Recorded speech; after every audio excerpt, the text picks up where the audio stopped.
Jadi karena seakan-akan belum melakukan. Indonesia itu dulu kedatangan Islam itu tidak pernah dipertentangkan antara Islam dan negara, sehingga diskusi itu sudah salah karena para wali itu tidak pernah mempertentangkan Islam dan keindonesiaan atau kebinekaan. Satu, bahwa para wali itu misinya dakwah, di mana-mana dakwah itu pasti ketemu yang berbeda, mulai beda agama, beda pilihan madhab, beda tradisi, beda kultur. Jadi itu tidak perlu dipertentangkan, tapi malah itu jadi lahan dakwah. Sehingga kita ini kalau diminta diskusi hubungan negara dan agama malah bingung, memangnya kenapa? Itu seperti dulu zaman P4, saya punya kawan di Jogja, teman saya nulis tafsir Profesor Zaini, itu pernah zaman Pak Erto disuruh sosialisasi P4 di Papua. Apa hubungan Pancasila dan UUD 45? Itu orang Papua jawab, hubungannya baik-baik saja Pak. Jadi yang unik itu ketika disuruh baca Pancasila, 1 Pancasila, 2 ketuhanan yang Maha Esa. Nah, akhirnya 6 kan? Kenapa Pancasila jadi 6? Yang unik itu ketika ditanya, ini saya melihat langsung di TV 7 itu, Indonesiaku itu, ada anak-anak kecil ditanya, bendera ini milik siapa? Bendera merah putih itu. Jawabannya apa? Milik sekolahan Pak aja. Karena memang milik sekolahan. Itu yang tanya itu kaget. Milik sekolahan Pak. Nah, tentang tema ini mohon dibaca ini langsung start ya, langsung serius, karena tadi sudah kayak jurkam tadi, ini yang langsung khas ilmuwan. Ini sebagai penghormatan saya pada Yunisma, ini khas keilmuan. Imam Zuhri adalah gurunya Imam Malik. Ya, saya ulang lagi ya, Imam Zuhri adalah gurunya Imam Malik. Halaman 29. Ini langsung start, saya baca halaman 29. Dan ini terutama yang para punggawa-punggawa ini. Saya baca ya. Ini teks tidak ada yang saya rubah, memang persis seperti ini. Bismillahirrahmanirrahim. Yaqulu Zuhri, ini gurunya Imam Malik. Fama futiha fil islami fathun qablahu kana a'zama minhu. Innama kanal qitalu haitsul taqon nasu. Falam makanatil hudnatu wa wadu'atil harbu wa amanan nasu ba'duhum ba'du wal taqaw fatafawadu fil hadits wal munaza'ah. Falam yaklim ahadun bil islami yaqilu syai'an illa dakhula fihi. Walaqad dakhalataini kasanaten mithlu man kana fil islam qabla dzalika wa aktsar. Terus ini ngomongnya harus santai, nggak boleh provokatif. Begini, kita tahu dalam perdamaian Hudaybiyah itu poin-poinnya itu semuanya merugikan Islam. Di antaranya adalah jika yang Islam masuk kafir harus dibiarkan, karena berarti masuk ke habitat asli. Karena Nabi sebelum jadi Nabi, komunitas pokok itu kafir, sehingga kalau Islam masuk kafir kembali ke habitat. Tapi kalau Islam masuk kafir, kafir masuk Islam itu harus dikembalikan karena dianggap bid'ah. Maka kalau kamu dituduh bid'ah itu tenang saja dulu, Nabi itu ya dituduh ji'ta bidinin muhdas, kamu datang dengan agama yang baru. Cuma agak diteruskan wa kullu muhdasatin bid'ah wa kullu bid'atin dalalah. Jadi orang-orang kafir dulu kalau ngomentari Nabi, ji'ta bidinin muhdas, kamu datang dengan agama yang apa? Baru. Nabi nurut. Semua perjanjian yang merugikan Islam itu Nabi nurut. Tapi Nabi hanya minta satu hal, jangan ada perang 10 tahun. Dan orang boleh seminar, boleh diskusi tentang Islam. Ya ini dengerin betul ini. Jadi saya tidak akan provokatif, ini pakai logika. Nanti bisa dipakai disertasi doktor. Tapi saya minta orang boleh diskusi, boleh seminar tentang Islam. Akhirnya saat itu juga ada orang yang masuk Islam. Di depan tulisan itu belum kering istilahnya. Datang ke situ, namanya Abu Jandal bin Suhail bin Amr. Itu datang ke Nabi, ya Rasulullah, saya ini mau masuk Islam. Kata orang-orang kafir, ini pertama Muhammad, kamu komitmen enggak sama perjanjian? Kalau kamu komitmen harus kamu kembalikan. Nabi bilang, ya Aba Jandal kamu kembali ke mereka, ke habitat mereka, yaitu menjadi kafir, di komunitas kafir maksudnya. Akhirnya nangis. Umar, Sayyidina Umar itu mendekati Abu Jandal, kemudian memberi isyarat supaya ngambil pedangnya. Jadi isyaratnya wong ini baca ora wis. Maksudnya orang-orang kafir. Tapi Abu Jandal nggak mau. Singkat cerita akhirnya kembali ke komunitas kafir. Tapi yang dikatakan Imam Zuhri cara analisis ini nggak bisa pakai provokatif, harus pakai analisis. Innama kanal kitalu haitsul takon nasu. Yang namanya perang itu menjadikan orang tidak berpikir jernih. Ini poin yang diambil oleh Rasulullah. Kalau dibahasakan Nabi curi kesempatan, masuk Nabi dikatakan mencuri, meskipun itu hanya bahasa ya. Enggak mungkin lah kita bahasakan seperti itu. Saya ulang lagi ya. Kenapa ada perang berkesinambungan sampai tahun ke-8 Hijriah? Mulai tahun kedua ada perang Badar sampai tahun 8 Hijriah itu perang terus. Nabi sama orang kafir perang terus. Akibatnya apa Pak Profesor? Namanya perang itu ya nggak kau bermikir. Pokoknya agar ketemu Islam perang, Islam ketemu kafir perang, nggak kau bermikir. Padahal Islam itu bisa diterima oleh akal sehat, harus lewat diskusi, lewat pengamatan, lewat pemikiran, lewat pengendapan berpikir. Makanya Nabi tahu ini masalah besar. Kalau orang perang terus, itu gak kober mikir Islam, tidak sempat diskusi tentang Islam. Makanya Nabi hanya minta satu poin. Oke, perjanjian ini saya turutin semua, tapi saya minta orang kafir semuanya boleh mendiskusikan Islam, boleh seminar tentang Islam. Mereka bilang iya, pada pikiran mereka kan diskusi paling piye. Ternyata betul, ada diskusi. Terus temanya gini, kira-kira bener di Muhammad Abi Abu Jahal. Terus Tuhan Muhammad sama Tuhan Abu Jahal itu keren mana? Diskusi. Tuhan Muhammad itu khaliqus samawati wal ardi, yang menciptakan langit bumi. Sebagaimana kampanyenya Muhammad. Ya mereka masih jangkar bilang Muhammad. Kalau Tuhan kita, ya berhala itu yang kita bikin, yang kadang rusak, yang kadang kudanan, terus lumutan, pokoknya terus diskusi. Kita kok bener pengirannya Muhammad. Terus Muhammad Abu Jahal. Mulai dhisik Muhammad itu ora tau bodoh nih. Mulai dulu Muhammad tuh gak pernah bohong. Abu Jahal, waduh, wis bodoh nih ngongkonan. Wis ribet kan?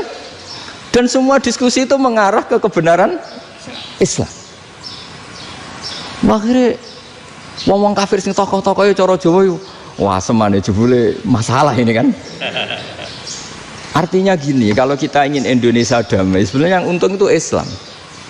Karena Tuhan yang menciptakan langit dan bumi tentu gak akan diperbandingkan atau akan dikalahkan oleh Tuhan yang lahirnya saja sudah di bumi. Misalnya kita menjual Tuhan Allah, siapa itu yang menciptakan langit bumi, yang ada sebelum langit bumi, bandingkan dengan Tuhan yang lahirnya di bumi, ada tanggal lahirnya, ada aktenya, itu kan sudah ribet kan. Begitu juga kalau memperbandingkan tokoh, Muhammad itu siapa?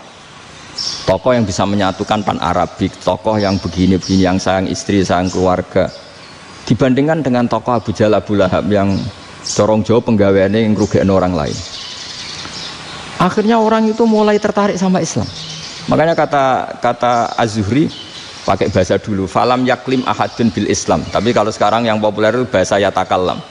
Sebenarnya yang benar itu bahasa kalimah yaklimu kalaman, karena masdarnya itu kalam, berarti sulasi nopo mujarrad. Tapi di fiilnya itu mujarradnya enggak kelaku. Jadi di fiilnya takallama ya takallamu, tapi untuk masdarnya yang kelaku kalaman. Jadi ini agak unik, agak enggak lazim. Mestinya kan takallama ya takallamu takalluman, tapi di masdarnya kalam populer, tapi di fiilnya tidak populer.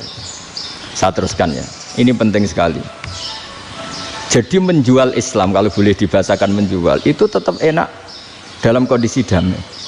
Karena kalau kita perang, itu bawaannya kalau ketemu ya perang. Kalau ketemu perang, sehingga orang itu rakober diskusi dulu. Saat benernya Islam sampai kafir itu bener di. Karena tidak kober diskusi, tidak sempat diskusi, orang yang milih yang kafir. Karena yang mayoritas yang kuat. Sementara Islam zaman itu lemah. Ya Nabi itu yang diminta hudnah, yang penting kita damai. Terus orang boleh mendiskusikan benar mana kita dan mereka. Ya setelah diskusi ya tadi kan nggak mungkin Allah yang begitu keren hebat pencipta langit bumi dibandingkan berhala yang mengurus dirinya sendiri saja tidak bisa. Walhasil terus Orang mulai tertarik sama Islam dan aturannya nggak boleh dilarang diskusi itu. Nah makanya saya pernah ditanya beberapa profesor di Jogja, Gus, suatu saat kalau kampus paling keren di Jogja ini ada Islamic Studies, kemudian pengajarnya dari berbagai agama, ini riskan nggak bagi Islam? Saya jawab, asal yang didiskusikan Islam itu nggak masalah, yang repot itu nak umat Islam. Karena kalau umat Islam yang jadi percontohan, banyak raja yang dolim, banyak pemimpin muslim yang dolim, terus identik dengan Islam itu jadi dolim, kan ribet.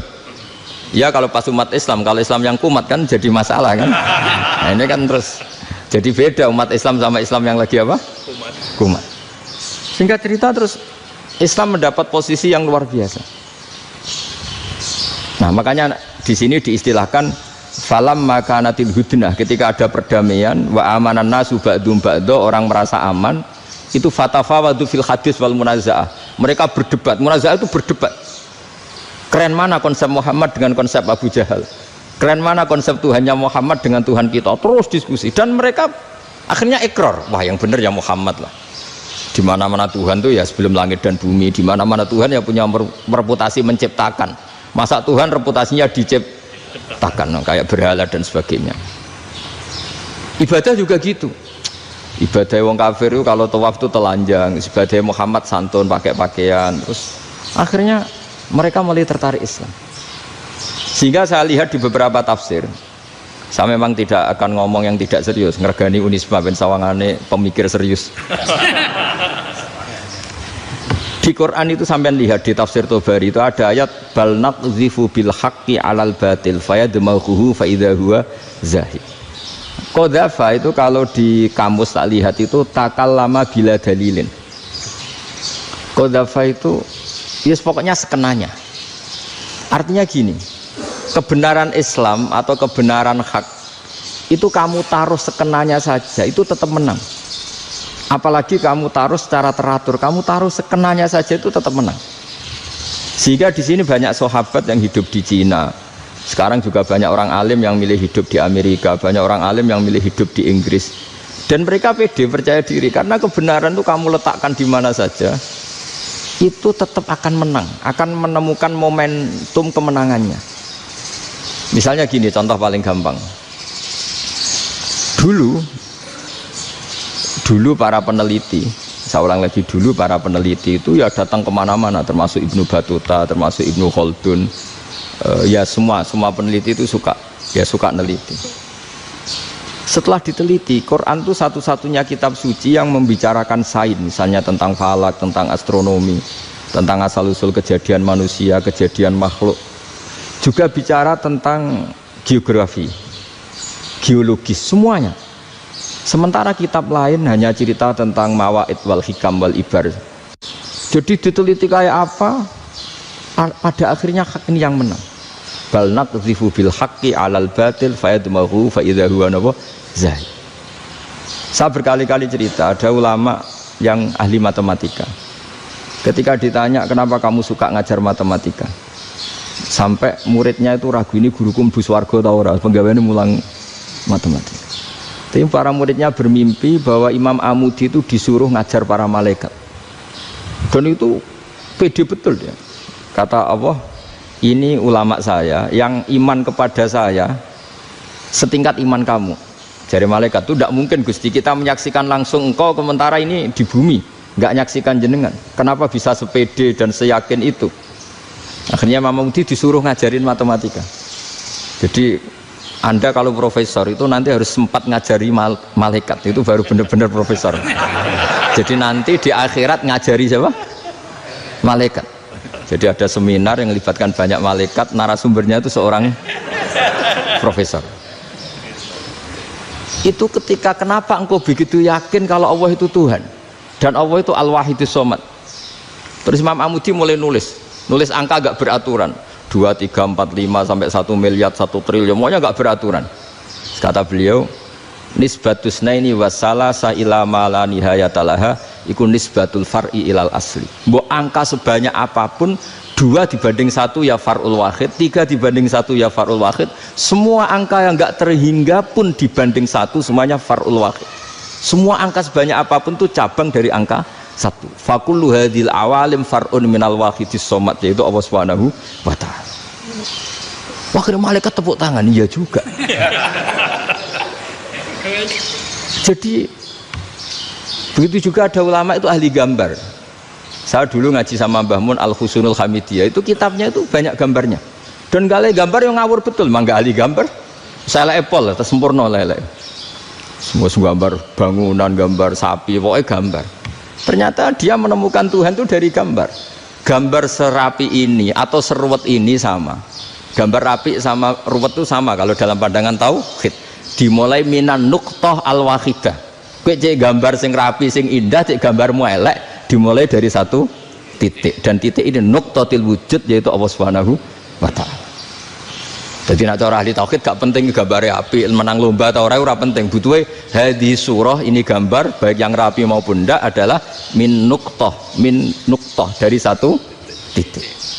Nah, alam raya sebanyak ini mbok gambar mbok ora, cek mulai Mars sampai Jupiter kabeh semua bentuknya yang banyak ini semuanya min nuqtatil wujud, yaitu dari titik wujud. Ini kok Allah Subhanahu wa ta'ala.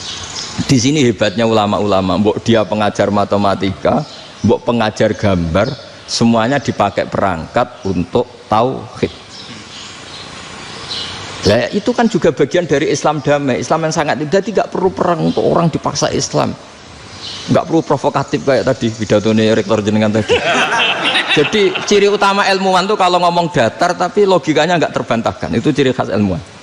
Kalau ciri khas politikus kalau ngomong itu keras, provokatif lah kira-kira gitu. Tapi isinya biasa. Nah, saya berharap nanti semua profesor doktor itu datar tapi isinya kualitasnya bagus ini. Mentes. Jadi makanya terus kata ulama, kenapa diistilahkan balnat zifu bil haqqi? Kenapa pakai qadzafa sementara qadzafa maknane takallama bila dalil? Maksudnya bila dalil di sini itu min ghairi ikhtiyajin ila dalilin. Kebenaran itu memang nggak butuh dalil. Apa kita perlu dalilnya apa? Buktinya apa? Kalau tiga itu cabang dari satu. Wong gendeng yang takut gitu pas orang gendeng.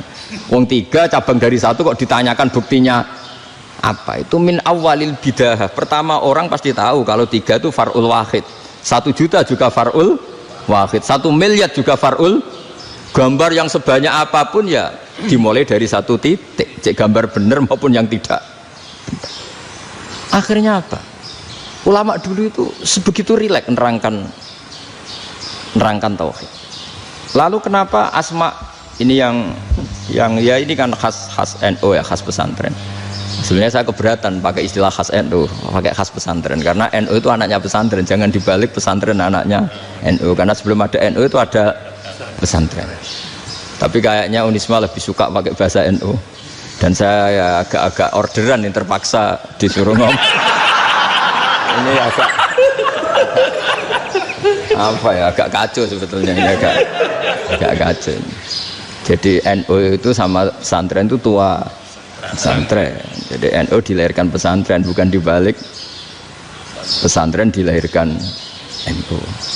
Sehingga barokahnya didirikan pesantren ini, kadang nyuwun sewu sekali Mbah Hasyim itu kadang ide besar beliau itu ora dituruti wong NU. Jadi Mbah Hasyim cara kula kok dadi Mbah Hasyim ya mangkel. Mbah Hasyim itu ngarangno kentong. Nggih ngaramno beduk, tapi NU nganggo kentong. Beduk. Dan uniknya Mbah Hasyim enggak tersinggung. Karena ciri khas pesantren itu membolehkan perbedaan apa? Pendapat. Itu masyhur khilafnya Mbah Hasyim sama Mbah Fakih Mas Kumambang itu sampai dikitabkan, saling ngeritik, saling macam-macam lah. Jadi cara berpikir Mbah Hasyim ketika Nabi rembukan, ini gimana ya cara menentukan waktu sholat ya? Ya pakai kentong ya Rasulullah, zakalin nasoro itu untuk orang Nasrani. Ya pakai buk itu trompet, zakalil Yahud itu untuk orang Yahudi. Terus ada yang usul lagi pakai api ya Rasulullah, zakalil Majusi itu orang Majusi. Setelah itu ada orang datang lari-lari cerita mimpi azan tadi.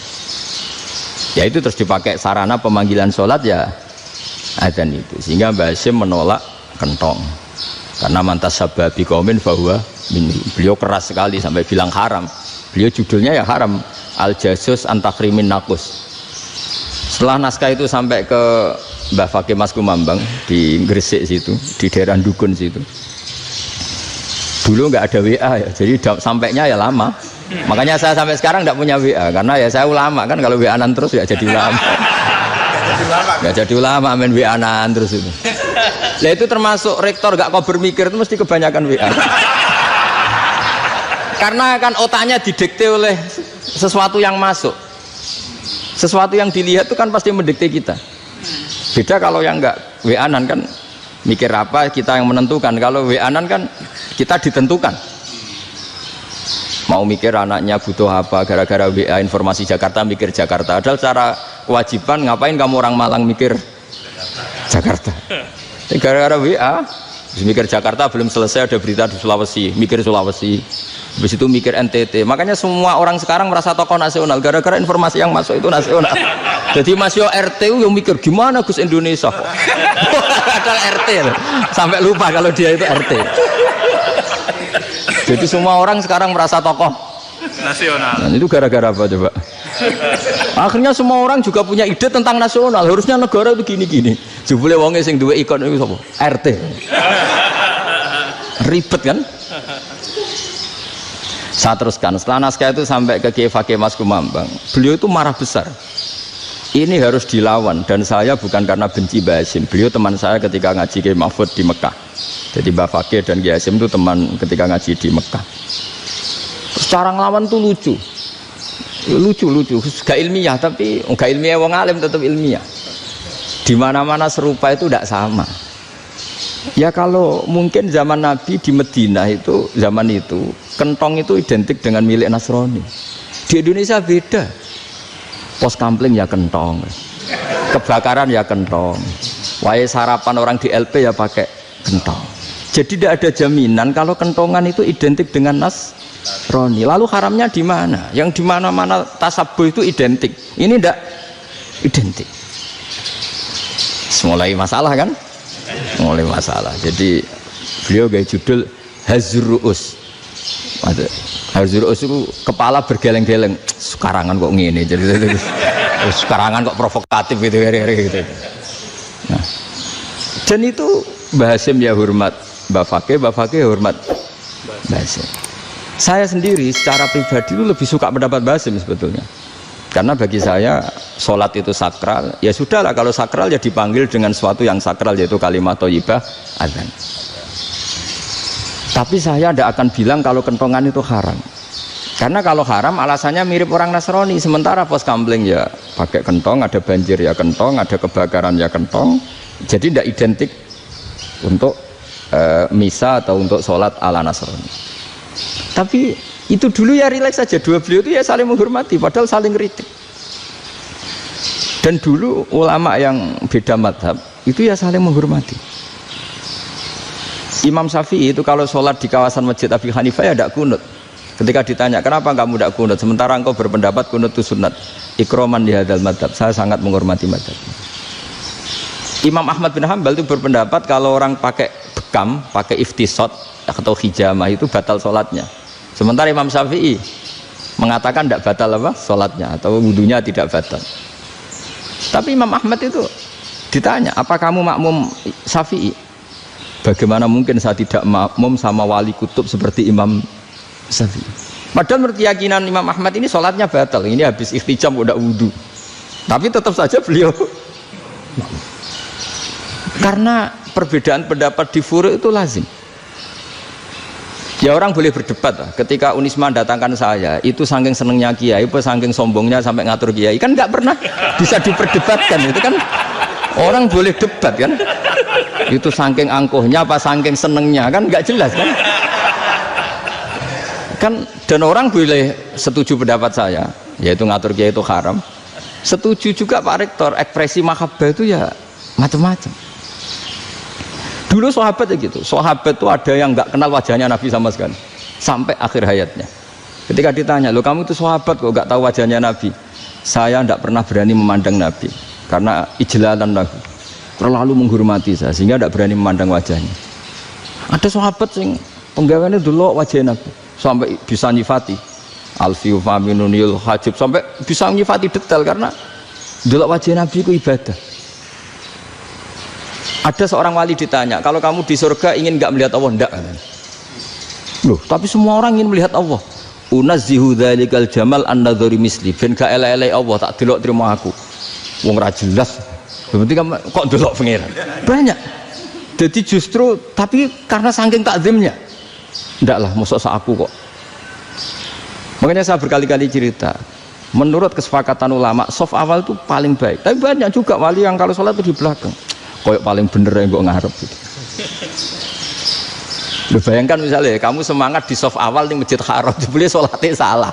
Itu dari malaikat, gayane gue ngarep, jebule ra roh. Ini di sini-sini wong, jebule bodoh gitu. Gayane gue ngarep, jebule. Coba orang kalau sowan Mbah Mun, yang berani di depan itu kan ya ketuanya atau jubirnya kan, yang merasa ndak pati pinter-pinter kan mesti di pojokan. Artinya sudut pandang seperti itu ya sah saja, apa? Sah saja. Makanya banyak sahabat yang jarang sowan Nabi, alasannya takut ganggu Nabi. Banyak yang sering sowan Nabi, alasannya seneng Nabi. Yang sowan ya seneng Nabi, yang nggak sowan alasannya seneng. Lu Nabi itu tokoh, punya keluarga, punya anak. Kalau saya sering sowan berarti sering ganggu. Yang sering sowan dia alasan ini khazanah kita harus istifadah.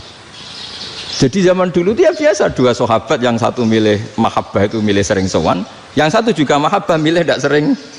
Karena pertanyaannya bisa dibalik kan, sering sowan apa sering ganggu coba. Nabi Abedar, assalamualaikum.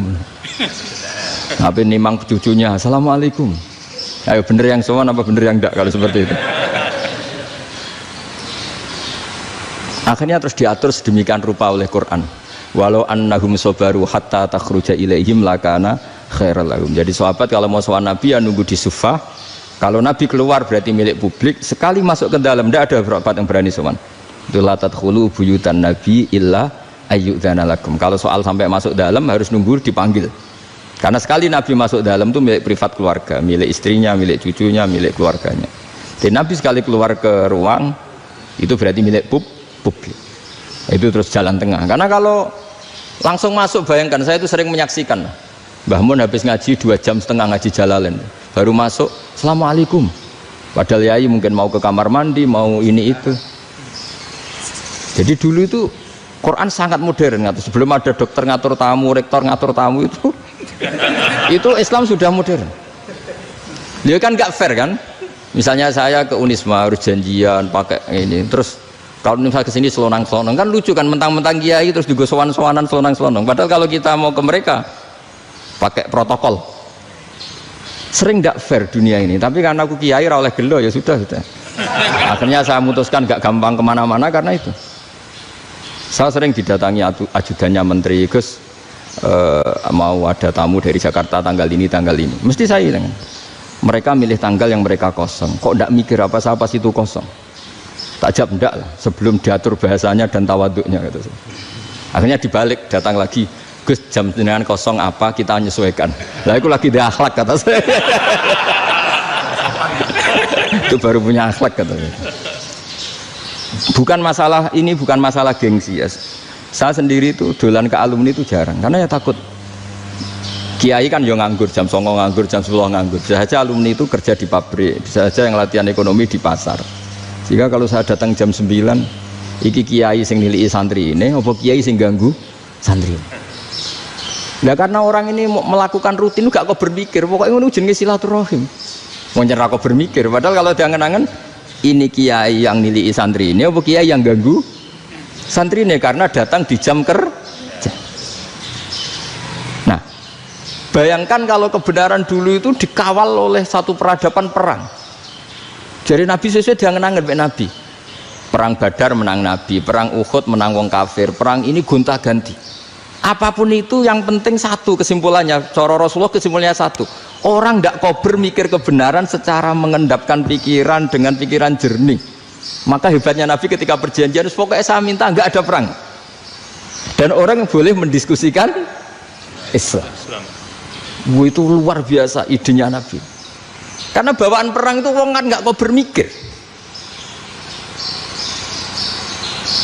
Ibarat seorang misalnya seneng satu perempuan, ketemu rivalnya langsung perang kan gak mikir. Tapi kalau kau bermikir, dia ngenangen cawe wedok iku ora seneng aku. Untungnya apa untuk wong ayu ora seneng, malah mau loro hati. Terus sudahlah, buruan dialihkan kemana kan gitu. Itu nak mau amen WA nan tukaran lewat SMS atau tarung langsung ora kau bermikir. Tapi kalau kau bermikir, akhirnya berpikir nih.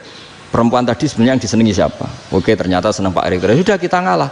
Karena tidak ada nikmatnya kan menikahi perempuan yang sama sekali tidak mencintai kita.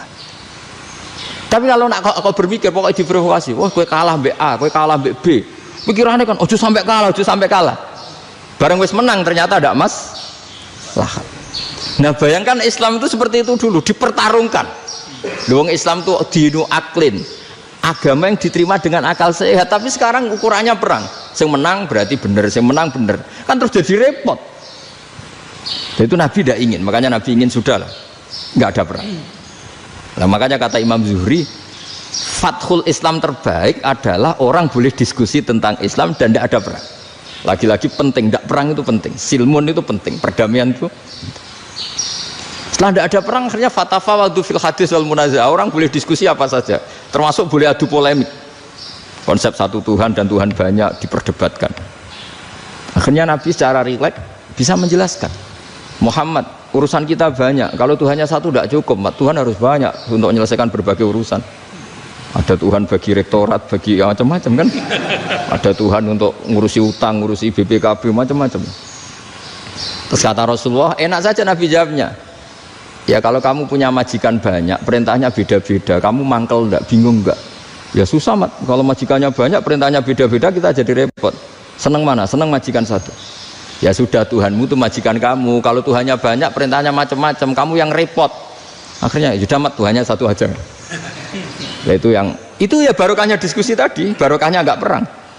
Daraballahu mathalan rajulan fihi syuraka'u mutasyakisuna wa rajulan salamal lirajul hal yastawiyani masalah. Terus alhamdulillah. Jadi orang yang paling kafir pun saat itu taslim. Nah ini kembali ke kalimat la ilaha illallah. Saya tidak perlu provokatif, pasti teori saya itu benar. Bukan saya bilang benar itu karena sombong, enggak. Ini sesuai teks. Misalnya begini, benar enggak kelompok takfiri yang suka ngafirkan orang lain? Itu pasti tidak benar. Logikanya gampang. Orang yang kafir 70 tahun saja dengan melafadzkan la ilaha illallah menjadi muslim. Masa dengan kalimat yang sama yang muslim menjadi kafir? Itu logikanya kan enggak ketemu. Orang kafir 70 tahun untuk menjadi muslim disuruh baca apa? La ilaha illallah. Tapi gara-gara baca la ilaha illallah nyekel patok jadi kafir. Pertanyaannya, loh ini kalimat apa? Kalimat untuk mengkafirkan apa kalimat untuk mengislamkan? Karena yang kafir dengan kalimat itu menjadi Islam, ternyata yang Islam dengan kalimat itu menjadi kafir. Itu ketemu enggak? Cara logika itu kan enggak ketemu kan? Makanya cara pikirannya Abul Hasan Asyadzili, dan saya setuju pikiran itu. Istighfar ini boleh orang Jawa Timur protes karena kadang beda manhaj, tapi jangan protes saya, protes Abul Hasan Asyadzili, kualat mesti sampean. Ketua Torekoh napa? Sadiliyah.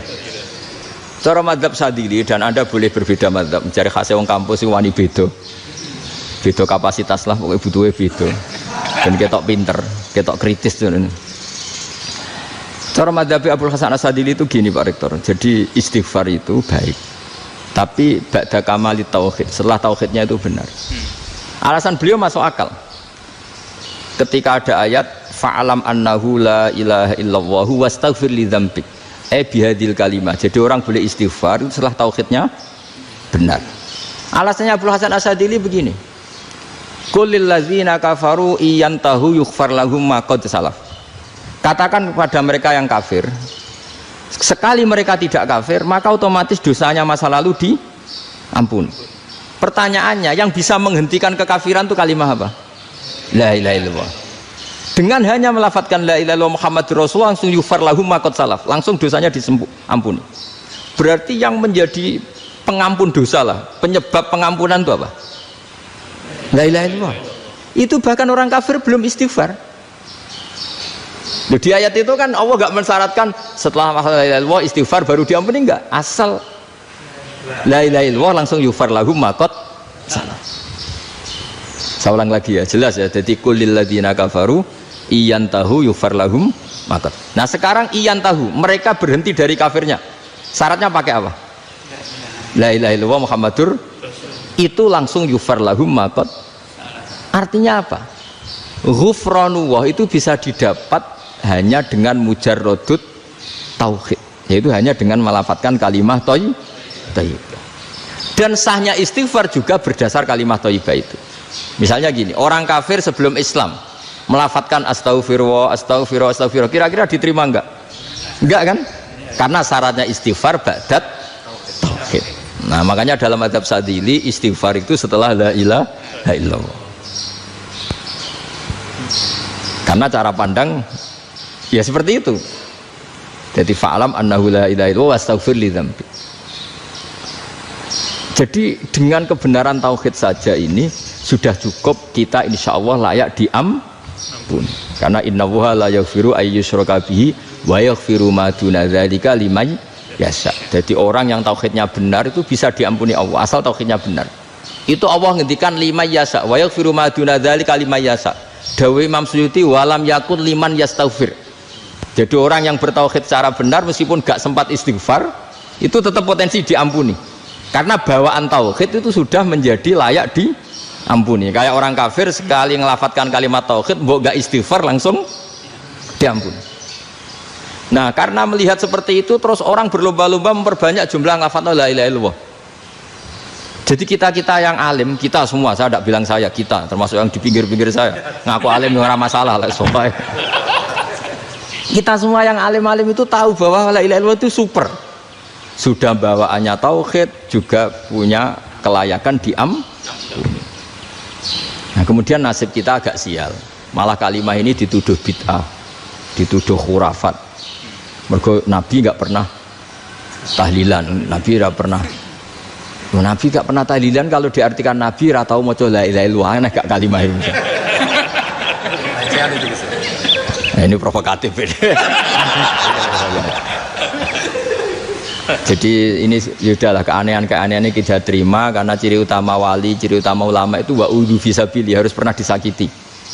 Jadi kalau Unisma sakit kalau dituduh apa? Dituduh bid'ah itu berarti belum calon ulama. Calon ulama itu wa'udhu fisabili, harus disakiti. Jadi kalau kamu disalahpahami itu ya harus santai. Provokatif tadi. Iya, termasuk provokatif tadi. Termasuk diatur tadi itu.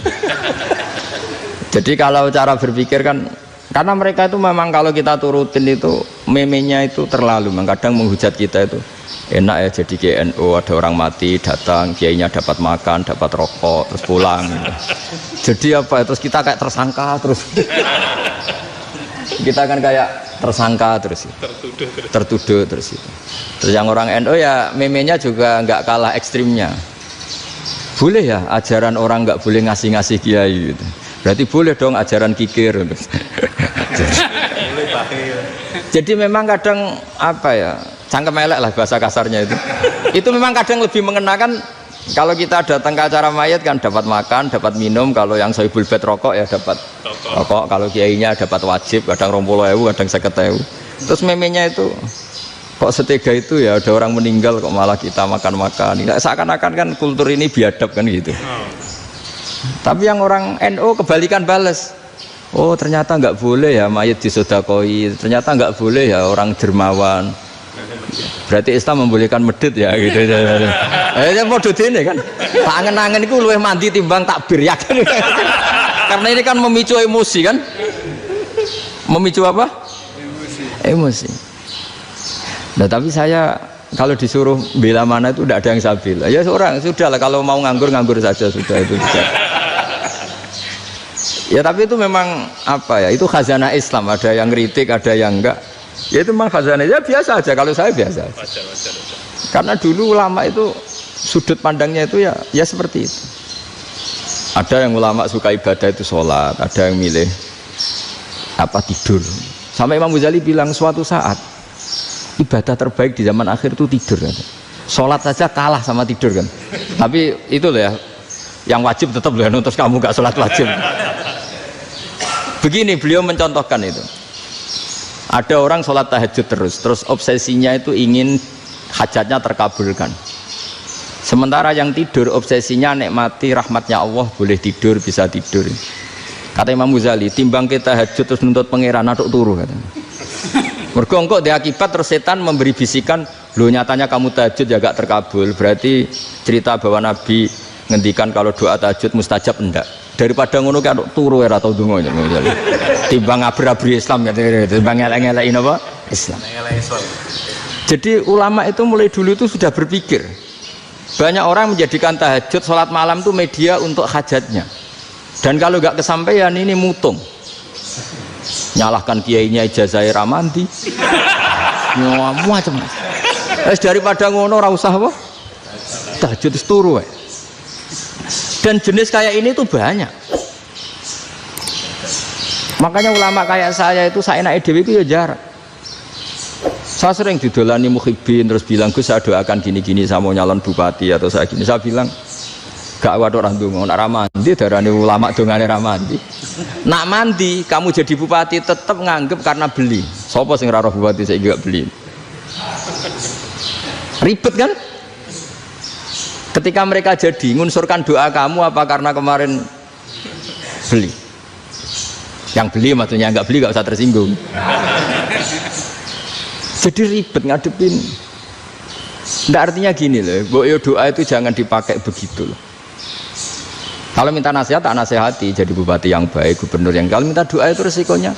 Akhirnya kiai kalau diminta doa ya doa, sebenarnya diisinya itu nggak doa kemenangan. Selamat. Itu nggak selamat gitu. Karena ribet. Makanya Islam itu doa itu setelah iman. Aturan iman benar baru doa. Aturan iman benar termasuk Allah itu yaf'alu ma yasha, boleh melakukan yang dikehendaki. Allah nggak boleh terdikte oleh doa kita, nggak boleh. Ya saya ulang lagi ya, mazhab Hasan Asyadzili ini khas kita. Jadi la ilaha illallah itu didahulukan sebelum istighfar. Tapi kebalikannya mazhab Imam Sanusi itu dibalik. La ilaha illallah itu kalimat yang sakral.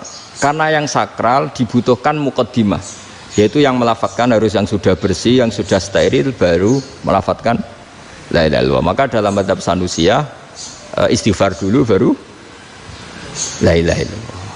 Nah, dalam mazhab Abdul Hasan Asyadzili kebalikan, istighfar itu sah setelah sahnya tauhid. Kamu ikut mana tuh? Asyadzili apa Sanusiyah? Alhamdulillah sama-sama tidak paham, ya sudah. Akhirnya sudah, ya nggak kemana-mana kan gitu. Jadi apa ya? Terus ini saya teruskan, ini biar khas pesantren atau khas NU lah, kalau bahasa Pak Rektor khas NU. Ini Ben sampean tahu beberapa perbedaan itu lazim, halaman 24 ya, halaman 24 sama 25 tak baca, ini masih orisinil. An Sufyan bin Uyainah, ini juga gurunya Imam Syafi'i. Kata Sufyan bin Uyainah, beliau cerita, kana Isa wa Yahya alaihi salam ya'tiyanil qaryah fayas'alu Isa an syirari ahliha was'alu Yahya an khiyari ahliha. Jadi Nabi Isa dan Nabi Yahya itu satu generasi, sama-sama masih muda.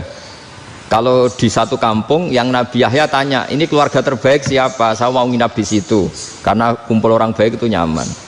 Kalau Nabi Isa kebalikan, keluarga terburuk mana ya, saya tak di situ.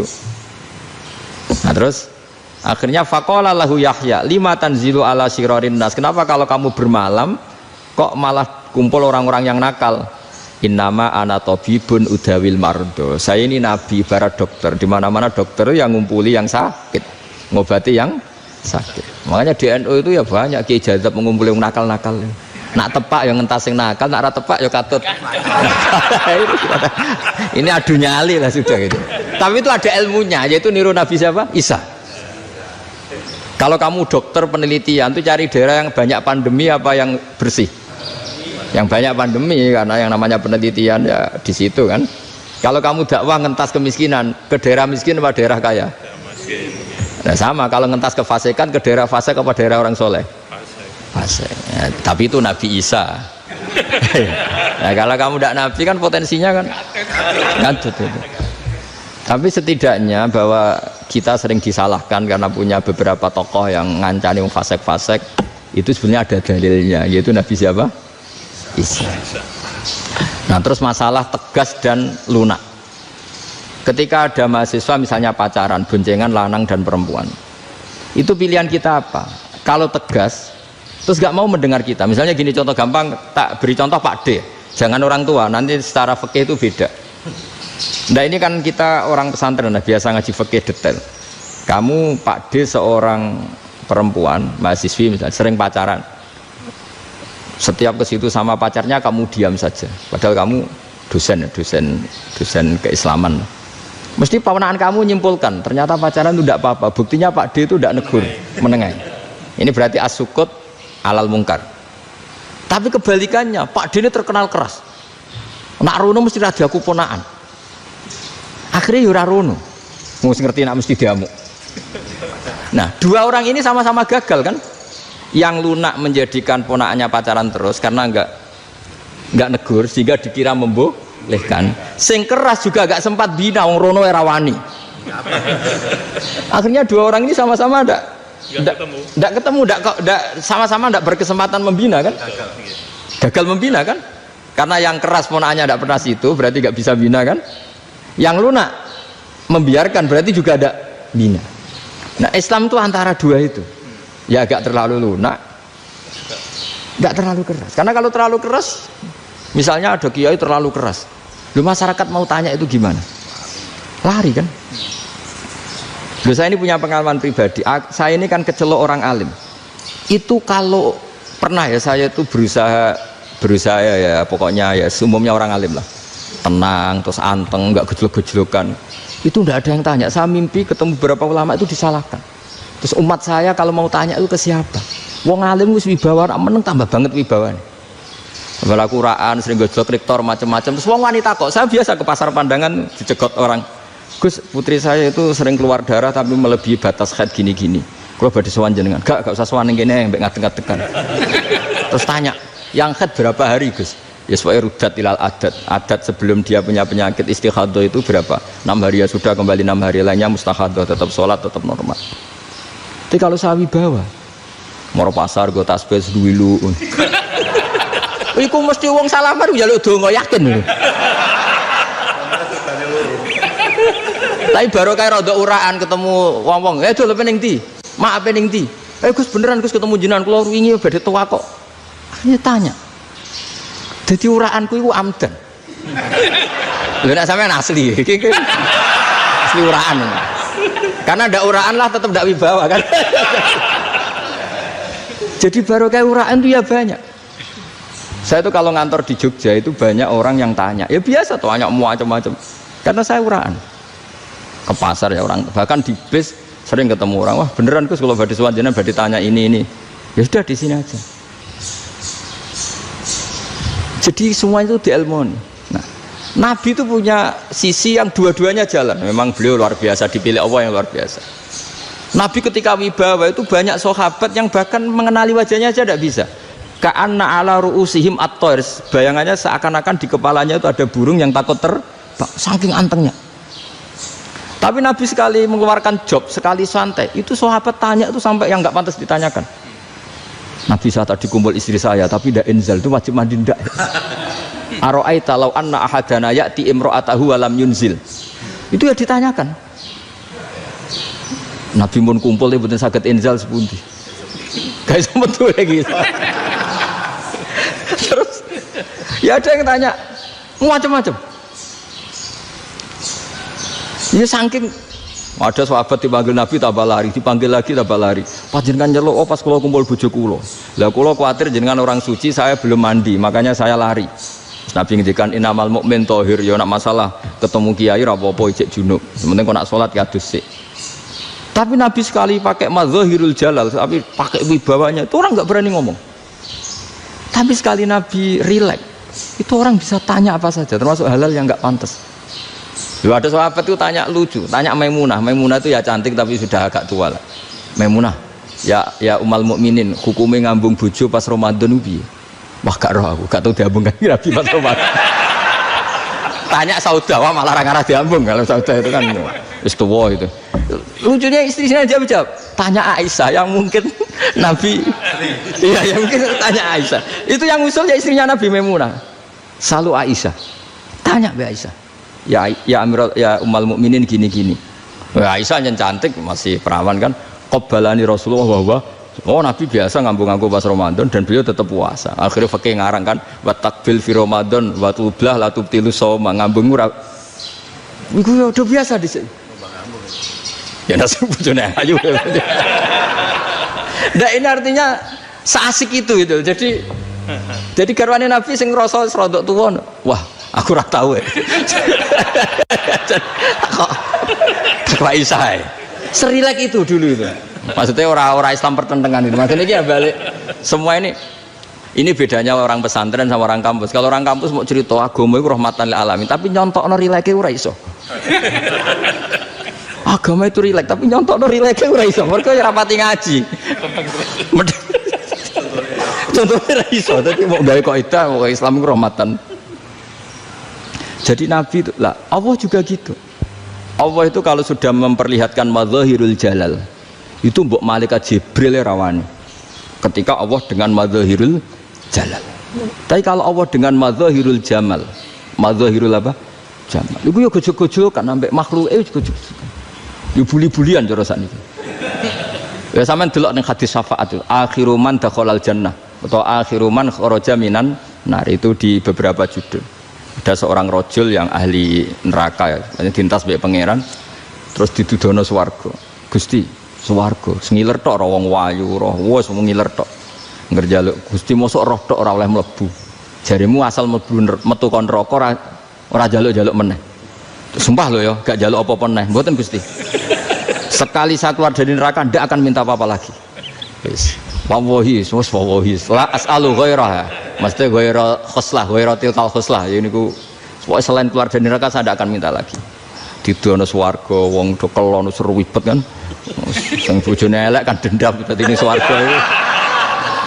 Swarga wis macam-macam. Gusti mosok roh tok ora oleh mlebu. Jarine janji ra njaluk meneh. Akhire ya wis didelokno neraka. Jadi pangeran jawabe gampang didelokno neraka. Roh neraka begitu menyakitkan, begitu ngeri. Sudah Gusti saya tidak minta surga, sementing nggak masuk neraka. Rabbana srif anna adzab jahannam. Setelah lama itu dihadapno swarga njuk mlebu swarga, terus dihadapno neraka. Akhirnya ya sudah. Saiki mlebu swarga gak apa-apa. Iku jawabe lucu. Atas taziu jenengan ngenyek kula. Wong karuan ra di swarga kok mlebu swarga. Terus akhirnya mlebu swarga, kan mlebu swarga tamanna, sangen-angen sembo jaluk apa? Orang angan-angan yang indah-indah laka wa asratu amsal ya siku tak turuti wa asratu amsalih lan lipatan ke-10. Jawabe wong lanang ya lucu. Atas tazi ubi wa anta rabbul alamin. Jenengan pangeran kok ngenyekan. Maksudnya wis karuan aku ora pantes. Terus dari pangeran la astazi ubika walakinni alama asya'u qadir. Aku gak ngenyek kowe, pancen aku pangeran. Nuruti kowe iku iso.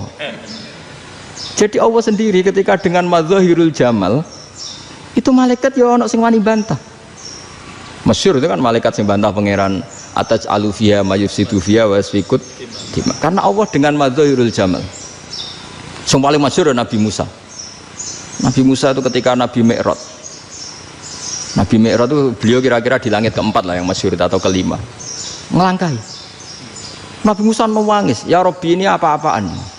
Orang sing ja'a ba'di kemudian melangkahi makom saya ini apa-apaan?" Jadi Nabi Muhammad kan apapun hebatnya kan junior. Kok melangkahi makom saya ini apa-apaan? Enggak fair. Sampai Nabi Muhammad itu tanya gini sama Jibril. Reaksi Allah gimana ketika melihat Musa seperti itu? Jawab malaikat Jibril lucu. Ya rohidatahu. Allah sapal gayane Musa. Biar. Jadi lucu. Ya dibiarin aja sama Allah. Tapi wong jenenge Nabi Musa itu kekasihnya Allah. Tetap berkah bagi kita. Betul. Ketika setelah Mi'raj diwajibkan sholat 50, gentenan Nabi Musa kelihatan nabinya. Sebenarnya Nabi Musa itu sebetulnya loh, gak nguntungkan kita sebetulnya. Tapi yang nguntungkan, sebenarnya tidak niat nguntungkan kita, tapi nguntungkan. Nabi Ibrahim kan di langit ke-6, keren lah. Konti jong ketemu Allah ngeten-ngeten kan sholat 50. Karena Nabi Ibrahim terkenal Nabi baik, tidak bantah. Bareng Nabi Musa. Kenapa diceluk pangeran? Kula kan sholat ping 50. Inna umataka la tutiku dalik. Wah, gak kuat umat. Serai-rai gak umatmu ora ngarah kuat 50 rokaat. Tapi sebenarnya Nabi Musa itu niatnya bukan membela kita. Fa inna ummati la umatku sing gagah-gagah ra iso meneh umat. Berarti sebetulnya ya Itu masih pakai gengsinya sebetulnya. Wes ngono-ngono lah sementing kita untung. Sebetulnya dia itu nggak terima. Wong umat saya aja yang lebih kuat, nggak kuat apalagi umatmu. Dan terus sebutin, irji ila rabbika fas'alhu takhfif. Itu berarti Allah dengan madzahirul jamal. Sudahlah, datang ke Allah minta keringanan. Allah itu baik. Minta, ambek Allah di ringanan mau 5 tok, jadi cek 45. Balik ke Nabi Musa, piro 45, cek ra kuat umat. Wong umat kowe ra kuat, jadi sebenarnya dia bilang umat kowe ra kuat. Lho cara Nabi Muhammad model wong Malang, yo beda umatku mbek umatmu. Ribet kan? Beda. Lho Nabi Muhammad kan enggak seperti itu kan? Enggak punya akhlak Malang kan, akhlak. Maksudnya akhlaknya mujur itu, akhlak yang baik gitu. Ya akhlak yang mujur, bukan yang Malang gitu. Jadi Nabi ya manut. Tinggal 40 kan, dikurangi lagi 35 sampai 9 kali kan, masyhur itu. Ya kan kalau dikurangi 55 kan berarti turun naik kan 9 kali. Itu setelah 5 itu Nabi Musa aja usul masih ragu. Itu cara Nabi munggah nentek. Ini entek ya. Terus iya doa tuntas betul. Bebas. Terus munggah ado-ado lha opo? Ngapain itu? Akhirnya Nabi Muhammad sudah sampun ya kalimah Allah, saya ini malu sama Allah Musa.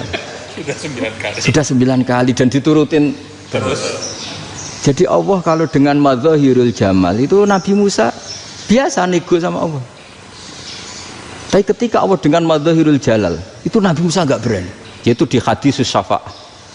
Hadisus syafa'ah ketika manusia datang ke Nabi Adam, ya tuna Adam. Ya Adam anta abul basar ngene isfa'li ana inda rabbik. Kamu saya minta mensafaati kita. Nabi Musa, Nabi Adam ya inna rabbi qad ghadibal yawma ghadaban lam yaghdab qablahu mislah wa la yaghdab ba'dahu mislah. Ini Allah sedang murka besar dan tidak akan murka seperti ini lagi. Sudah saya tidak berani, nafsi. Nabi Ibrahim enggak, termasuk Nabi Musa ketika di itu ya enggak berani. Karena Allah dengan madzahirul jalal. Itu Nabi Musa enggak berani. Sudah saya sendiri itu pernah salah. Yaitu saya membunuh seseorang yang enggak disuruh oleh Allah membunuh itu. Yang pas jotosi orang Kipti. Akhirnya datang ke Nabi Muhammad. Pas ke Nabi Muhammad Allah dengan madzahirul jamal. Dengan madzahirul jamal sampai Kanjeng Nabi ngendikan analah saya akan memintakan syafaat kalian. Terus fa ahmadu rabbi bima hamida allamaniha rabbi. Saya muji Allah dengan pujian-pujian yang orang lain tidak tahu, hanya saya yang diajari, kata Rasulullah. Nah di sini menurut banyak ulama termasuk kitab yang saya baca, kenapa Muhammad sebagian namanya Ahmadu. Itu dari af'al tafdil Eva Muhammadun Ahmadu min ghairihi. Muhammad Rasulullah itu kalau muji Allah di atas cara mujinya Nabi yang lain. Jadi Ahmadu bukan dari fi'il mudhari' lil mutakallim tapi dari af'al apa? Tafdil. Fa Muhammadun Ahmadu min ghairihi. Bahwa Kanjeng Nabi Muhammad sallallahu alaihi wasallam itu cara mujinya